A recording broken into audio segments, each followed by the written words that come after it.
Tonight, we are checking back in with a healthcare worker who has been a frontline fighter, a public one at that, in the battle against COVID-19.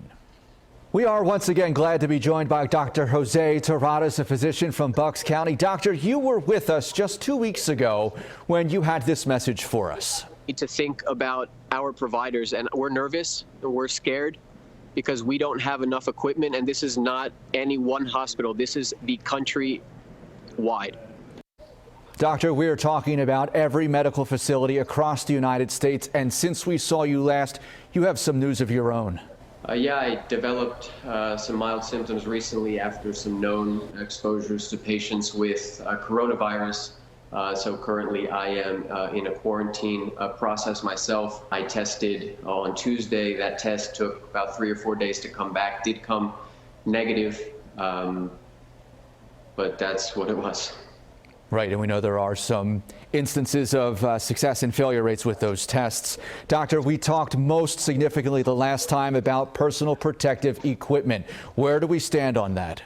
Well, I think after the interview from 2 weeks ago and just the general outpouring of support from the community, I think there's been a lot of people, individuals, private donors who have come through and have helped us out a lot. But the reality is that colleagues of mine, New York, all over the country are still talking about needing to wear the same equipment for weeks at a time, and sometimes just not even having that, needing to wear trash bags. So you can imagine the risk that puts our healthcare workers and other frontliners in. Doctor, a closing thought. Once again, we appreciate your time, but you have manned the front lines.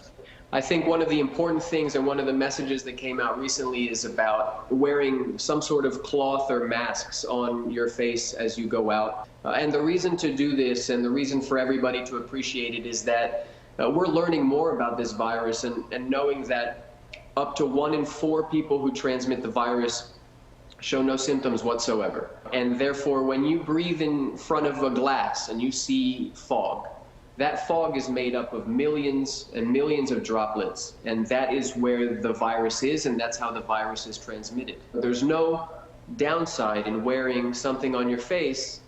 The upside is you'll save a life of somebody that you care about who has a sickness or has a weaker immune system. Everybody knows somebody like that. And in these trying times, we all could do our part. And if nothing else, this allows us to develop somewhat of a new fashion statement. As I had a good friend of mine, mother made cloth masks the minute that she found out that we needed it. And I know of dozens and dozens of people who have decided to take on that role themselves to help us. So this might be a 2020 fashion statement. Doctor, your words are very powerful and help us to understand exactly the importance of following these steps.